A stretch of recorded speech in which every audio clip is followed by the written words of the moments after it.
Welcome back to my channel, everybody. I hope all of you guys are having a great day so far. This is your fourth stimulus check update and daily news report. So before we get into the video, don't forget to subscribe to my channel and give this video a like if you support the fourth stimulus check of $1,000 a month. Now, the group of 10 bipartisan infrastructure negotiators was already having trouble coming up with ways to pay for nearly $600 billion in planned new spending. But Senate Majority Leader Chuck Schumer, setting a deadline for a key test vote on their bill, turned up the heat and pressure significantly. ABC News has learned that one of the key components the negotiators had been relying on to finance the package, which is a boost in IRS tax enforcement to go after unpaid taxes, is now left out, leaving negotiators scrambling to come up with a replacement for a proposal that was expected to generate around $100 billion in estimated revenue to help offset the $579 billion in new spending in legislation. Negotiators, folks, said they plan to work out through this weekend. Lawmakers will continue to work with President Biden's infrastructure package until it is officially passed through Congress. How much do you plan to get from that each month? Years ago, the Social Security Administration sent us regular updates on our estimated future benefits, which change all the time because the amount is based on the 35 years in which you earn the most. But still, millions of Americans agree that a fourth round of stimulus checks should be sent out first. Do you folks agree with the need for a fourth stimulus check? Leave a comment down below saying yes or no. If you do, then be sure to give this video a like. Now, to protect against inflation and monitor the stability of the economy, the U.S. Department of Labor tracks an indicator called the Consumer Price Index. The CPI measures the change in prices paid by consumers for goods and services. As the economy reopens and markets find their equilibrium, many shoppers have reported paying higher prices for basic goods. The Bureau of Labor Statistics, which calculates the CPI, has released the June data showing that consumers pay around 2.4% more for food and almost 5% more for apparel than their levels a year ago. About 60 million American kids will receive their first monthly child tax credit payment under the Democrats' expansion of the program. But the new policy also offers an opportunity for parents and non-parents to receive crisis stimulus payments that they were eligible for but missed out on. These individuals would be eligible for all three stimulus checks, amounting to $3,200 in federal relief. Senior administration officials confirmed it in a call with reporters on Wednesday evening. The expanded child tax credit is significant in part because parents with no tax obligations are able to tap into the benefit. It previously excluded families who didn't earn enough to file taxes, thus cutting out many of the country's poorest parents. This is also the first time the government has delivered the child benefit through monthly checks, rather than a lump sum collected annually. The payments will stretch from July to December.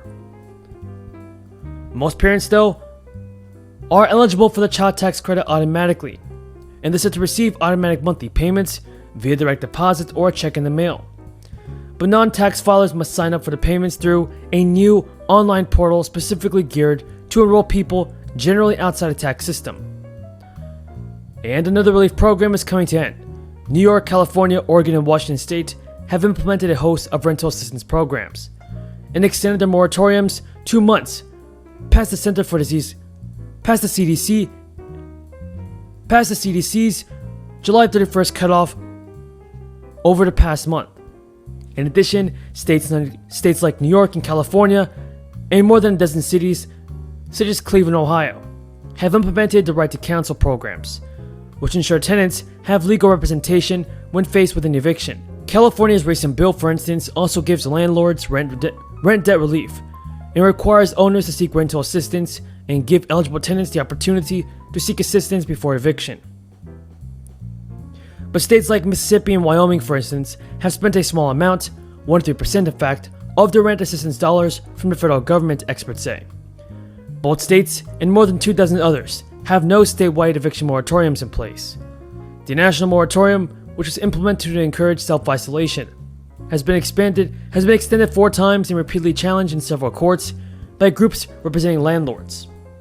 Recently, the Supreme Court declined to lift a ban on evictions after the moratorium was challenged by the Alabama Association of Realtors. Experts and advocates said many localities are bracing for what could be an avalanche of eviction cases, with some states and cities extending their moratoriums or expanding access to rental assistance programs, while other areas struggle to dole out aid because of bureaucratic hurdles and some landlords refusing to participate. What do you think about this, everybody? Should the federal eviction ban remain? Leave your thoughts in the comments below. As always, folks, thank you so much for watching, and until next time, have a great day and stay safe. It turns out what you don't know about Social Security could wind up costing you tens of thousands of dollars in retirement income. Here with more information now is Stephanie Asimko. Stephanie, what can you tell us? So the majority of Americans are very confused about Social Security benefits and when they kick in and what they entail. And all of this confusion can really jeopardize the financial security in retirement. So the magic age that people tend to have in their heads is 65 for full benefit eligibility. And for some people, that's off by as much as 2 years. So depending on the year you were born, benefits kick in at either 66 or 67 years old. And you can still file early, but that means you run the risk of leaving money on the table. So if someone files just 2 years early, that translates to more than $50,000 in lost income if a retirement stretches, say, 20 years. So another key element that trips people up is when survivor benefits kick in. We don't like to talk about it, but it is a fact of life. Wow, we appreciate that. Give her a hand. You have so many balls to juggle and what's going on, and the elephant in the room and what you're dealing with is the big infrastructure bill. Yeah. How are negotiations going on with Well, the infrastructure bill is going well, the bipartisan bill. But let me just say this. What is in this bill is what we could agree to as infrastructure. But frankly, it's an old view of infrastructure. It's what we might have done 35 years ago. Roads, bridges, mass transit, to a certain extent, not as much as I would like, but nonetheless a good number.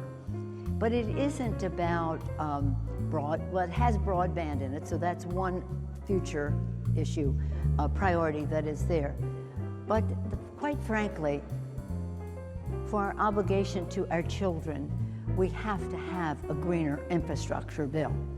We cannot have something that is of the past.